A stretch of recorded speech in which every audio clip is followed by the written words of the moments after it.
Welcome to Cooperation Humboldt. This is the program where we ask ourselves, how can we meet our needs to not just survive, but to thrive, to live rich and meaningful lives without exploiting or oppressing anyone, without allowing anybody to exploit or oppress us, and do it in an ecologically sustainable way.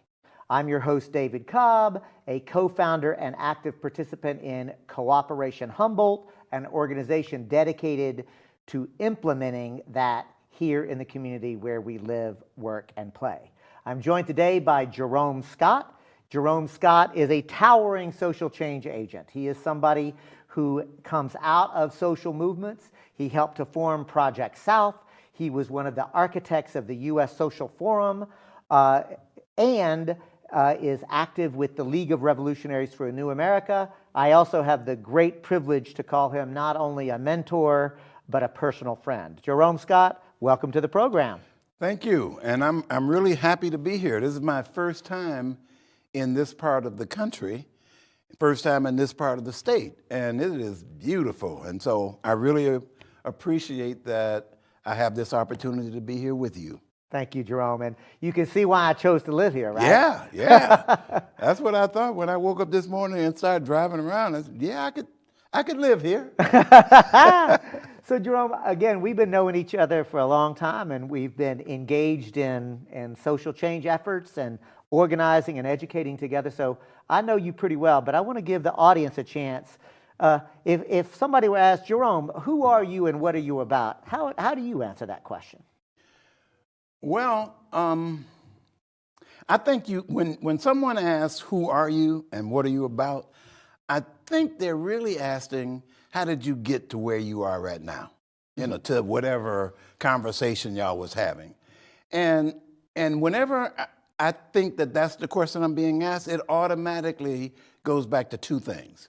One, I was born and raised in Detroit in an area that was called Black Bottom, which was one of the most impoverished areas of Detroit. That's where most of the Southerners that came up to Detroit because of the auto industry trying to get a job and running away from white supremacy, that's where we settled. That was a rotten part of town, and that was the perfect area for Southerners who was coming up from the South, right? As far as the black ruling Southerners. circle. Yeah, mostly, vast majority black.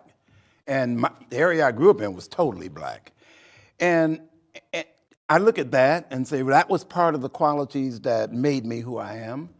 And then I look at my year, 13 months in Vietnam, as the other one that really struck me and formed my personality. Because Vietnam was the place that I went to totally ignorant. It was like, I didn't know I was ignorant until I went to Vietnam. Because after being in Vietnam for about a month, I was in town. Dong Ha was the little town that we were stationed around. And we went to town once a week or something like that just to get off the base. And one of the Vietnamese people asked me why was I there. And I immediately answered, I got sent here. And he said, no, why are you here? Why did they send you here? And I didn't have an answer, really. I went, well, they sent me here because I was in the military, and that's what they did. They sent military to different places. I was so embarrassed with myself that I was someplace where I could be killed and not have any consciousness of what was going on there and why the United States was involved in the first place. So that changed everything for me. That was like, boy, if you get out of this, you better be able to answer that question no matter where they find you in life. Why are you here? Why are you here? And I've dedicated my life to that ever since. And that's really why I'm here in Humboldt County, So take us up through, you come back from Vietnam, right? And you dedicate yourself to learning why were you sent there and why are you now in Detroit? What did you learn? Actually, when I got back, I actually got back from Vietnam in early 1967. And as you know, the world was on fire in 1967. Rebellions were jumping off throughout the country. And the world. And the world. You know, and so that was one thing. But the other thing was, Vietnam made me question all of the norms that I had been, that had been related both in school and in the media and all that stuff. The norm of patriotism. It's like one of the answers to why you're in Vietnam is because you would say, because I'm a patriot. I love my country and they wanted to fight, so I'm fighting for America. I'm fighting for America. Well, it made me think, what does patriotism really mean? If you're a patriot and you love this country, what do you do? What should you do? Well, I think that if you're a patriot and you love this country, you have to fight to make sure that everybody can take advantage of every aspect of our society.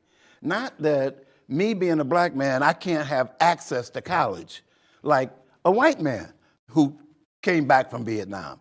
We don't have equal access. I have to go through all this rigmarole to do what, my tent buddy in Vietnam went home and said, and they called him up and said, come to college. And nobody called me.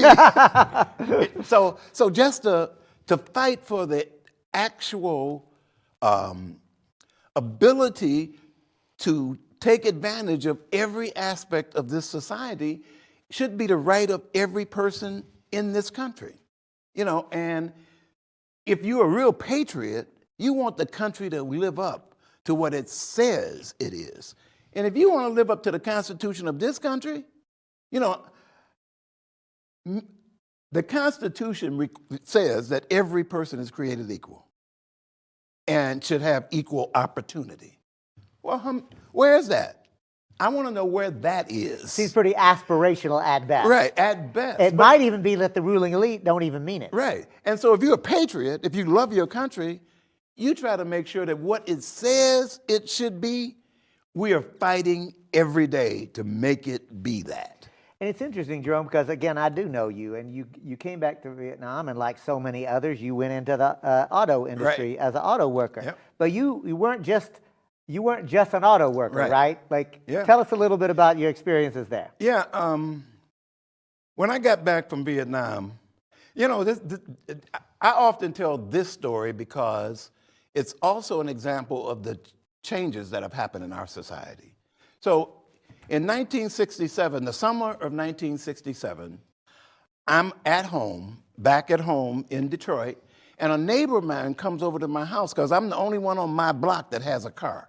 And that's because I saved my money in Vietnam because it wasn't nothing to spend it on. So when I got back, I could buy a car. So I'm the only person in my neighborhood with a car. My neighbor asked me to take him to a plant because he wanted to apply for a job. And this was a Sunday. And I said, okay. I took him to the site, and I'm sitting up in the waiting room reading a book, and my friend is out in there taking the interview. So some guy comes out of the interview room and says, hey man, look, aren't you gonna apply for a job? We really need workers. Now, all I have is a high school graduate certificate, a high school diploma, no college. I'm not even applying for a job. And this guy's asking me to apply for a job, which I applied for and got, and it ended up being a job in which I could raise my family on. So right now that every millennial who is watching this program, their head is spinning right now to imagine the world that you're describing. That I grew up in Detroit. It was amazing that you could do that. So you walked in. You can't do that anywhere now. You actually walked in. They basically hired you on the spot, even without, they enticed you to apply. They enticed me to apply. So what was your experience in the auto industry? Well, my first experience was off of my education from Vietnam. So the first thing I did was I thought about, so what is the rules that I am working under here? So I went to the foreman and asked him for a copy of the contract. I said, I understand that the contract tells us what we're supposed to do and not do, and I just want to get a copy and read. He looked at me like I was crazy. He said, ain't nobody asked me for a copy of the contract in 10 years. at least. What do you want with the I said, I just told you. I want to know what my rights and duties are. Because you took it seriously I took when you it said, I'm going to seriously. figure out why I'm here. Right. And so I got the contract, and the word got out on the shop floor that this new guy first thing he did was ask the foreman for a contract. And so everybody wanted to know who I was. And that really set the basis for my main work in the plant. My main work was not working on the line, which I worked on the line. My main work was organizing, was to try to figure out a grouping of people that wanted to make sure that the rules in that contract that we all read and that the unions had signed, that those things were being carried out on the plant floor, because that's the information that protects us. Were the rules being carried Hell out? no. No. And, to make a really, really long story short, the main thing that was the worst part of work in the plant was the health and safety of the workers. It wasn't the hard work, although it was hard. It wasn't the speed of the line, although it was fast. It was the fact that they had allowed the machinery to deteriorate to the point that it was dangerous to work on. I worked in this forging plant where you had to move these heavy loads of gears and axles and all that stuff, and we had an overhead crane. That overhead crane, the line that it ran on had dead spots in it, which means that the electricity, it would come to a point where the electricity wouldn't come through for a minute and then get to a point where it came back. So it would lurch and... It would lurch, and sometimes it would actually drop its load. Oh, damn. Yeah. And they wouldn't fix it. We actually had to go out on strike around those issues because it wasn't financially profitable for them to fix that. It was a better deal for them financially if they allowed the problems to continue, because what they had to pay off in sick and injured benefits was far less than what it would cost them to repair that building. And there is a lesson in capitalism itself, isn't it? Exactly. I didn't know it at the time because I didn't know nothing about capitalism, but I knew something was wrong, that they wouldn't fix this because people kept getting hurt. And that was the number one issue throughout my time in the auto plants in Detroit.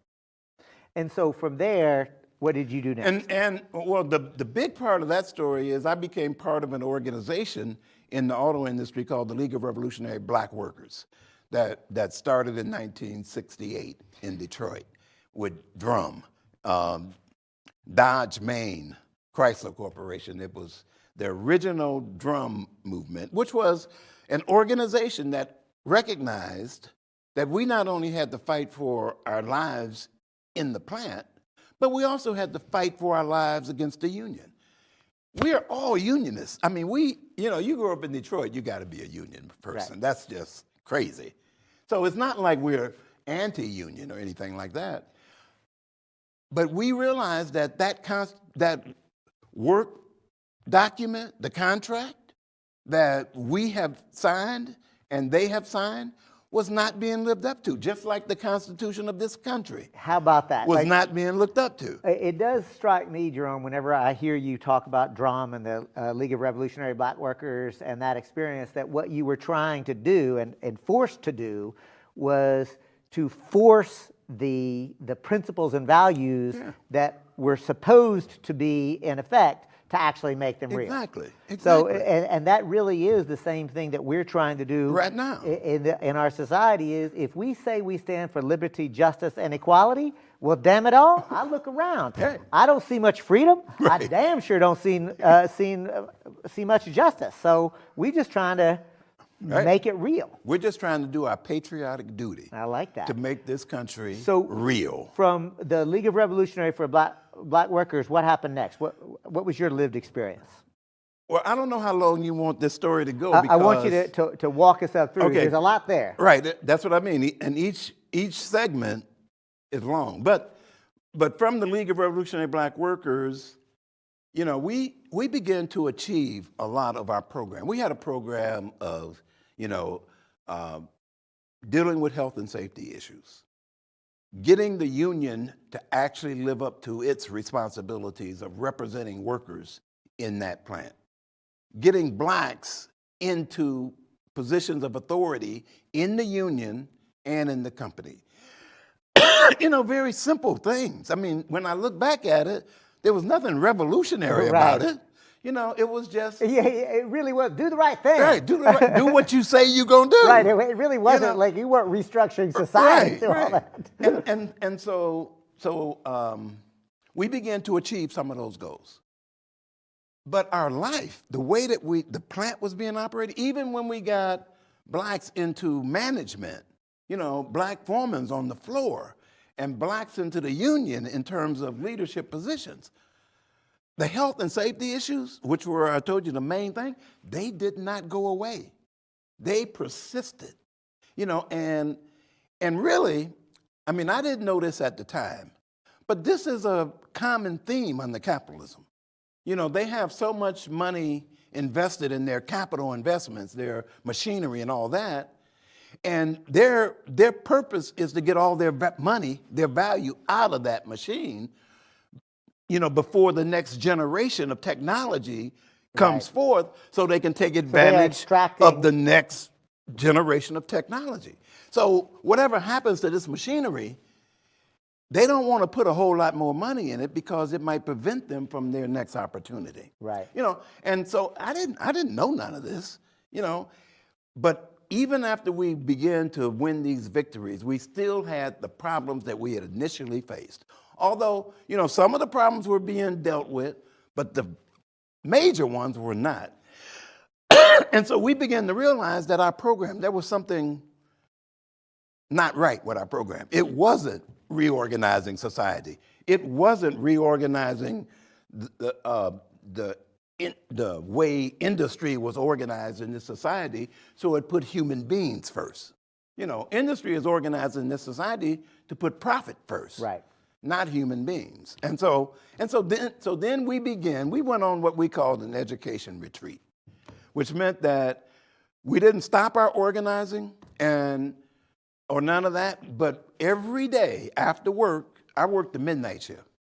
The morning after work, I would go to the office and we would, go out to the gym and do all that kind of stuff. But we would spend at least 4 hours a day studying, reading, and we read everything. We read Marx, Engels, Stalin, Trotsky. We read everything. Mao, African scholars. We read everything. And our purpose of going through that study was that we wanted to develop a program that if we achieved that program, it would actually resolve the problems. I mean, isn't that what programs are supposed to do? They're supposed to resolve the problems that you are faced with. And so it was through that process of educating, and we went through that for about 14 to 18 months. Wow. Yeah. And we came out the other end saying, okay, the only thing that we can do is design a program that is bent on transforming the society, making it a society that puts humans first. I mean, this whole question, which I heard you talk about a little earlier, from each according to his ability, to each according to his needs, that people's needs should be first. And I got to tell you, Jerome, I'm not even being silly about that. I still remember the first time I read those words in college. And you know what? It just makes sense to me. Yeah. Of course that's, why wouldn't we do that? Right. We should do that. Why aren't we doing that? Exactly. Exactly. And so you helped to develop a program that was designed in trying to implement that. Right. What'd you learn? Take the profit out. First thing is take the profit out of it. Because, believe it or not, you could trace almost every ill of this society back to profit. The environment. Why is the environment getting so messed up? Because carbon-based commodities are very profitable. They're very cheap to get. They're very efficient in terms of their energy generating. They're the worst for the environment, but If you weigh, it's just like those overhead cranes that had dead spots. If you weigh the dangers of the environment against the profit that these capitalists are going to make as a result of these carbon-based energy sources, they contend, and they do it all the time. They say that it's much more important for us to get this profit than it is to worry about the environment right now. Wait a minute, if you want to get rid of profit, you want us all to be poor? No, I want us all to be well off, really. Just think about it. If you get rid of profit and you organize a society around human needs, where everybody is what's taken from everybody is their ability to work, their ability to do whatever their skills, to contribute their skills. In return, rather than giving them a wage for those things, we give them what they need, whatever it is they need for that work that we do. Now, no, that's not going to make us poor. That's going to make us extraordinarily wealthy in terms of meeting our needs and then having the ability to really think about what we should be doing with not only our personal lives, but society. You know, Jerome, when you were describing that, it occurred to me, and one of the beautiful things is this idea that work itself is actually a gift. Mm-hmm. That like, actually, I want to, like, as you described it, I want to be meaningful, productive activity for which I am rewarded and acknowledged. And people say, way to go, David. Like, thank you for doing that thing that you did, you know? Like, make me feel good, right? The vast majority of people feel just like that. What I don't want to work. What I don't want is a job where I got some boss with the boot on my neck yelling and screaming at me all the time and pushing me about. And like you opened this program, we don't want to be exploited. No. Economically. We don't want to have to go to a job that profit is the #1 priority, and under a capitalist system, profit is just not enough. They have to maximize their profit. So that means that we got to work you until you can't work anymore in order for you to be able to set the basis for us to maximize our profit. Not just make a profit, but maximize our profit. And that is, in essence, capitalism, right? Capitalism is the private ownership of the means of production. You commodify things, you sell them on a market for profit. Right. And even like, human labor, even our work is a commodity. And that's what I just described, those characteristics, you go to any introductory textbook in economics, and that will be the definition, right? You don't have to be a left winger, a right winger, or any winger at all. That's the definition. Jerome, I have heard you, and you have helped me to see and think about capitalism as an economic system is actually in its last stages and is morphing / transitioning. I'm going to ask you to tell our audience your assessment of where this economic system is. Okay.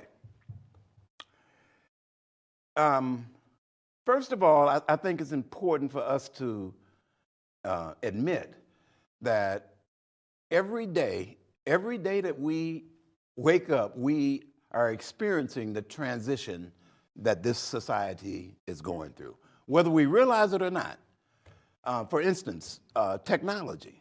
You know, the level of technology that we're experiencing is on a level where they have made the productiveness of our work, the productiveness of that work has been maximized to the point where we can, I was reading just the other day that here in California, in the valleys, the agricultural valleys of California, that based on the way that we are farming today, which is electronic farming really, from planting to extraction, it's all basically electronic, but we can produce enough food to feed the entire world.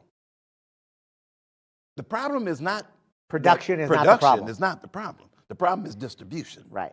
But that's just an example. That's a change that you know, I heard you were talking about scarcity.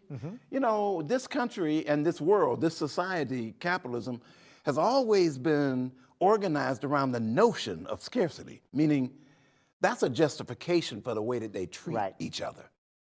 We're fighting over scarce resources. We have to go to war because they got resources that we need and they won't give them to us on the terms that we want. Right. So we got to go get it, because if we don't, our country will suffer. Our people will starve to death or whatever. Scarcity.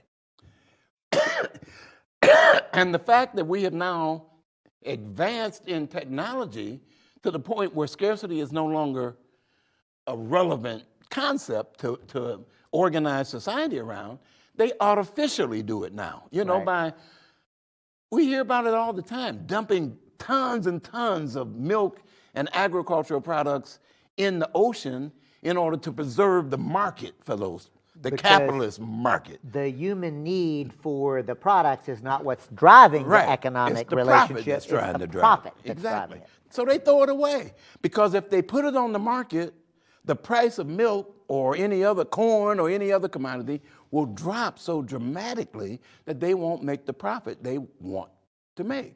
You know, and so if you think about it, we're experiencing this technology, but then I don't think people understand thoroughly enough, and I know I didn't, the role that technology is playing in the transition that this society is going through.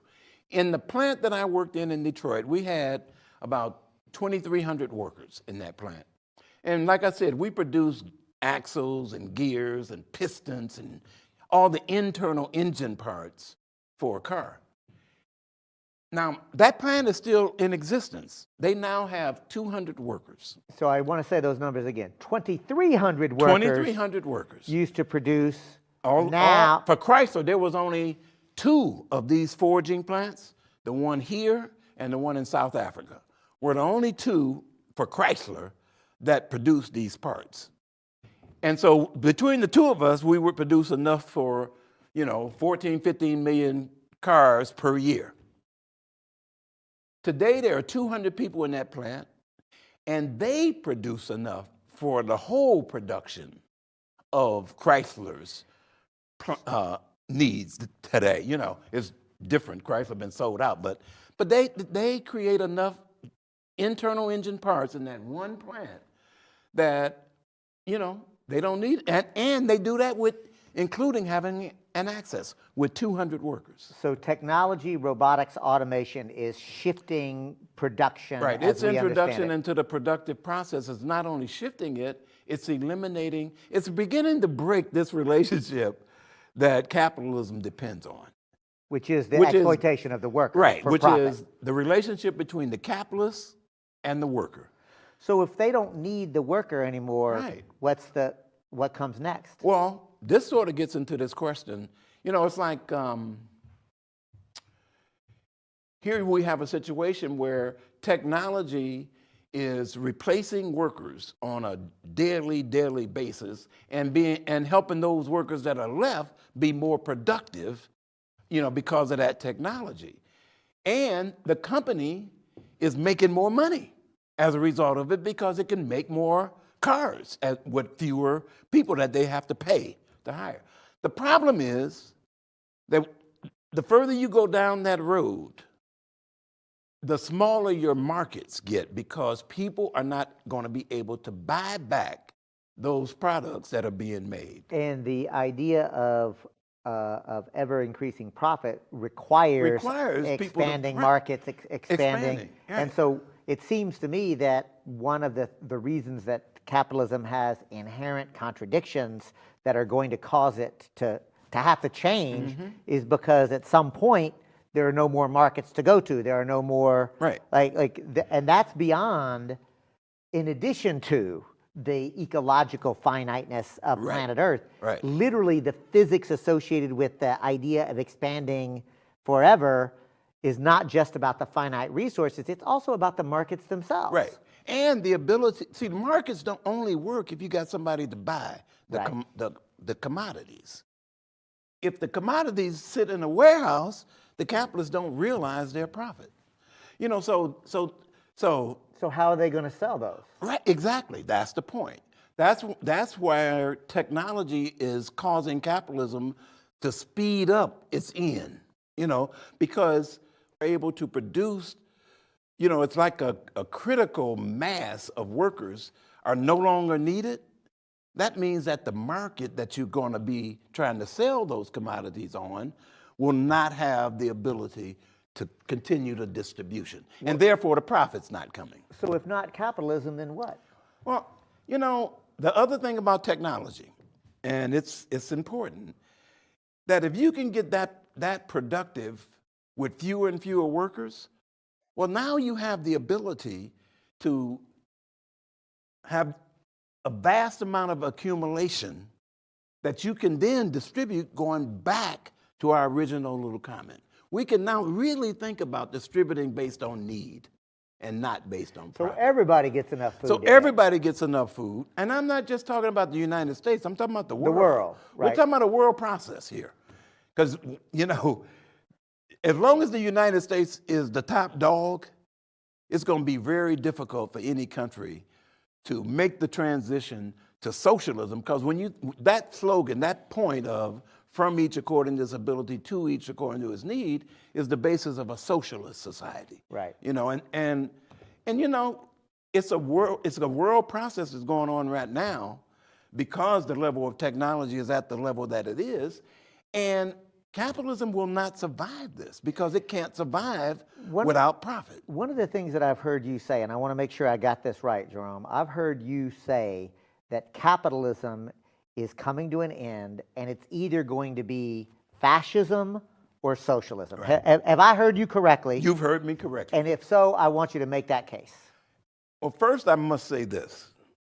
Capitalism is coming to its critical end, but it's not going to end on its own.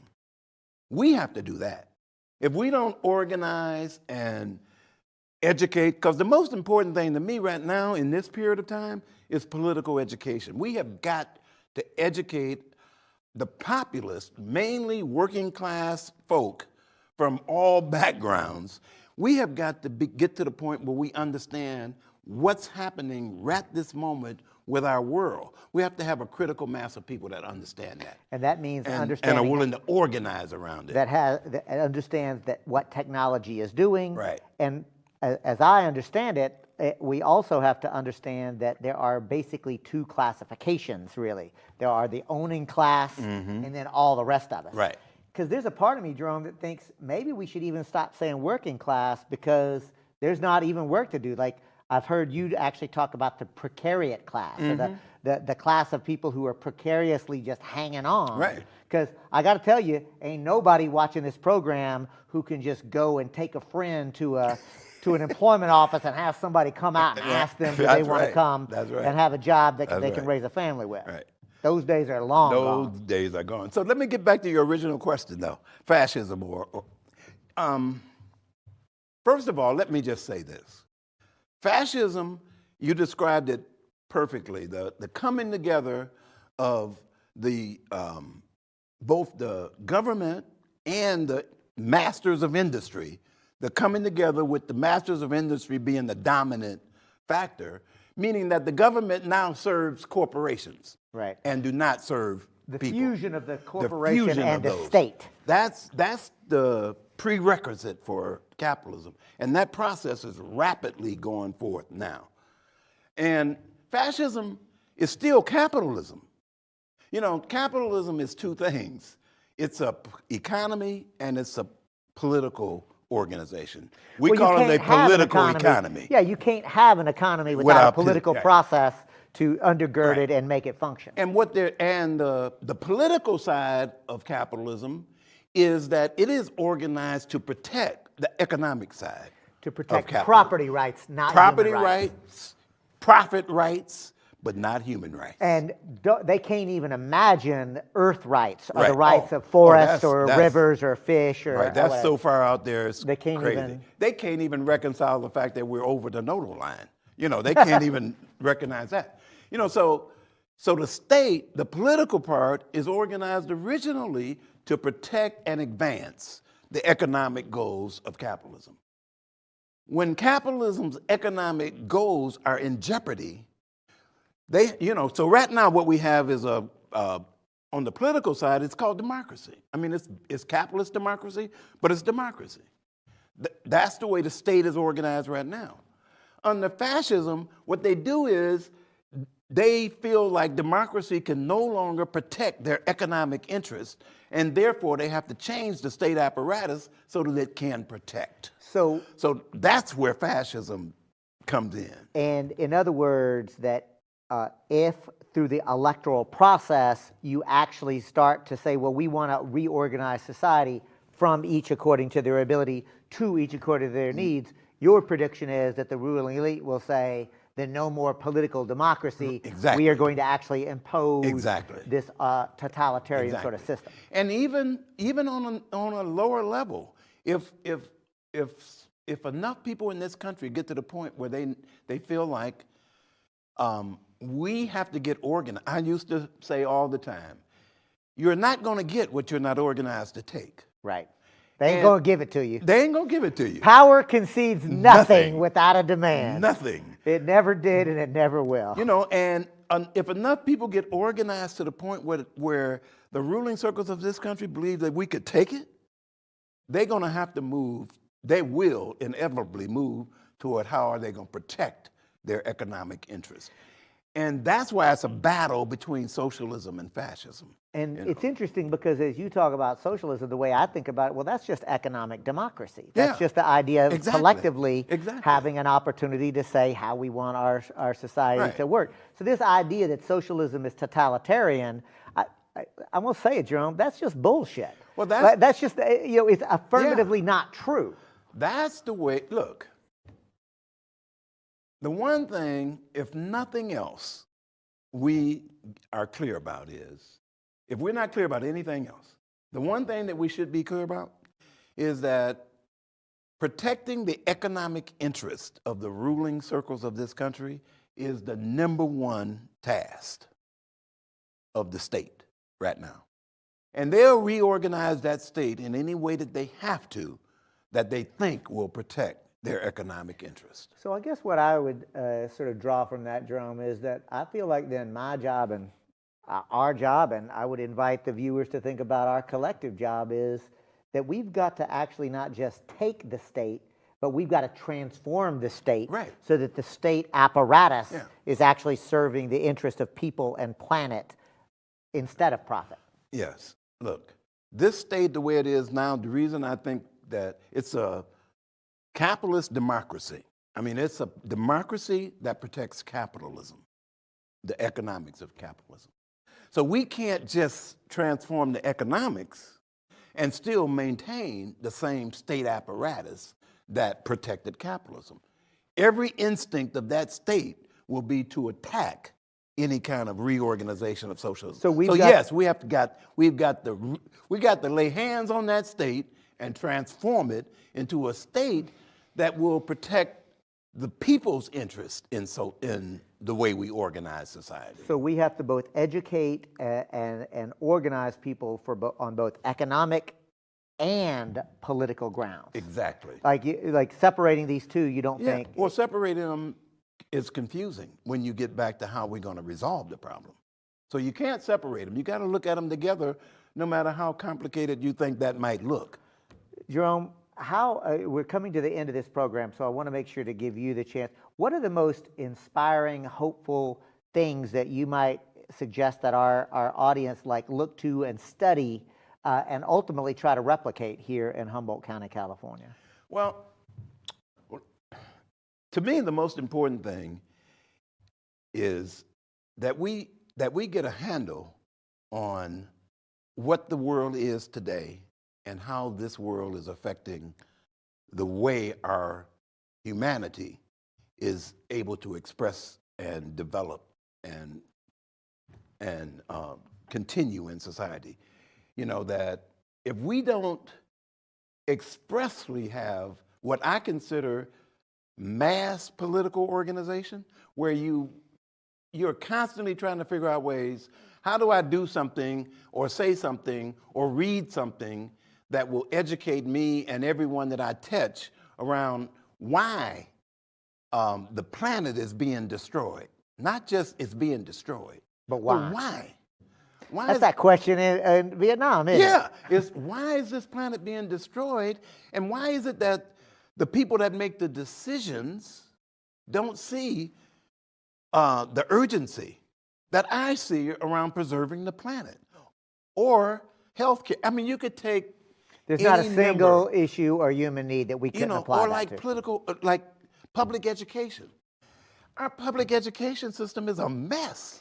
Well, I mean, what's interesting to me is like if we were actually saying, well, we want to educate people to become critical thinkers and active members of a society capable of participating, then we'd say it's a mess. But if we say, well, we're actually trying to just produce people to fall in line and obey what the ruling elite, then we might say, oh, it's actually working. Right. When people say that our healthcare system is broken, I say, actually, it's not broken. It's actually working as it's designed to do, to take access to healthcare, commodify it, and buy and sell it at a profit.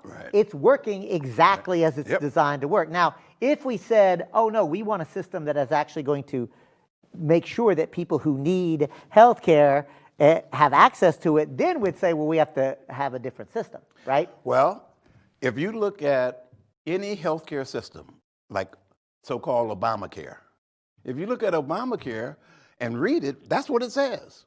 It says that we're trying to design a system that will meet the health needs of our society, that will help us thrive. That's what they say. It's like the Constitution. Right. They tell us that this is what they want to do. I guess what I would say is this: if they were actually serious, and if we as a society were actually serious, then we would say then healthcare is a human right, and we are going to design a system that everybody has access to. The only way we can live up to what we're telling people we want to do is by making it, a human right.